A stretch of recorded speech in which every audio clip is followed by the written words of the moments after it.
6 Southern California supermarkets ranked high for their efforts to eliminate single-use plastics, but still aren't doing nearly enough, according to a new report by Greenpeace released Monday, March 1. Aldi came in second on the list of 20 of the country's largest groceries surveyed by the environmental group, followed by Sprouts, Kroger, which owns Ralph's and Food 4 Less, Albertsons, Costco and Walmart. But Aldi received just 31 points out of 100 possible on the scorecard, and Greenpeace found little to praise even for its no. 2 pick. U.S. retailers are moving at a snail's pace on plastic reduction efforts, said John Hachever, Greenpeace USA Oceans campaign director.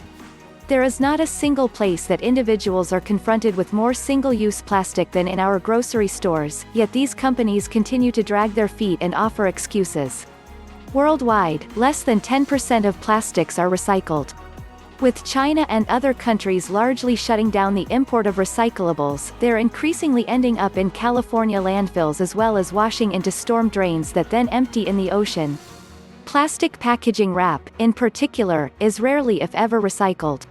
But despite Greenpeace's scolding that not enough is being done, its report does provide evidence of modest progress in reducing plastic use. In 2019, Aldi topped the list as having the best performance. That's largely because it led the pack in establishing 2025 goals of reducing packaging of in-store brands by 15% and making 100% of all Aldi packaging reusable, recyclable or compostable.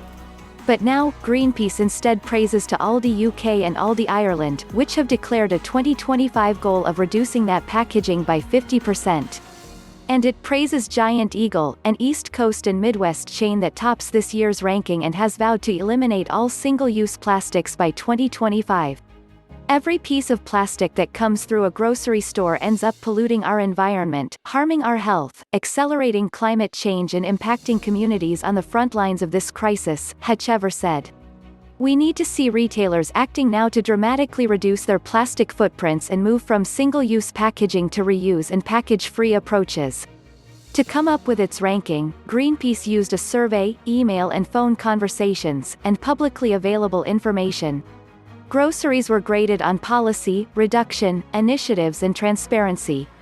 Winco Foods, which has just 15 stores in Southern California, was the lowest-scoring chain in the region, ranking 19th. Whole Foods ranked 10th, Target ranked 12th and Trader Joe's fell from 4th in the 2019 survey to 13th this year. While Trader Joe's eliminated nearly 6 million pounds of plastics in 2019 and more than 2 million pounds in 2020, unfortunately it appears to be relying heavily on material substitution instead of absolute reduction of packaging units, the report said.